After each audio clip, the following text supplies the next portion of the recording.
कराची के इलाके गुलशन चौरंगी पर नौजवान तुराब जैदी के डकैती मज़ाहमत पर कत्ल की सीसीटीवी फुटेज सामने आ गई। एक डाकू ने तुराब को गिराया, दूसरे ने करीब आकर गोली मारी और फरार हो गए। 3 बहनों के इकलौते भाई की वादी हुसैन कब्रिस्तान में तदफीन। नमाजी जनाजा में अजीज़ व क़ारब के साथ बड़ी तादाद में अहले इलाका की शिरकत। कराची के इलाके डिफेंस की आयशा मस्जिद के करीब फायरिंग से 2 अफराद जख्मी, मुलजिम फायरिंग के बाद फरार हो गए। शहबाज शरीफ वजीर आजम नहीं, वो फॉर्म 47 की बैसाखियों पर आए हैं। मुल्क में इस वक्त PDM-2 की हुकूमत है। आईन व कानून पर अमल होगा तो ही मुल्क में सरमायाकारी आएगी। अपोजिशन लीडर उमर अयूब की कोयटा में गुफ्तगू। खैबर पख्तूनख्वा में सेनेट इलेक्शन आप लोगों की हठधर्मी की वजह से नहीं हुए। अली अमीन गंडापुर ने ईद पैकेज पर अपनी तस्वीरें लगवाईं, अब खुद ही बरहमी का इजहार कर रहे हैं।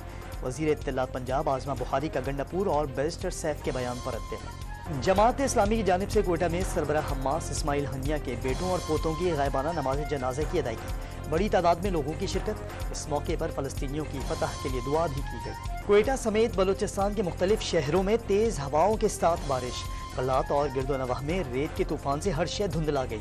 महकमे मौसमियात ने कराची में भी भीगे मौसम की खुशखबरी सुना दी। और मीठी ईद का तीसरा दिन अवाम ने तफरीही मकामात का रुख कर लिया। कराची के साहिल पर रौनकें, लाहौर के पार्क में भी सुबह से ही आबादी, मरी और गलियात में सयाहों के सैर सपाटे।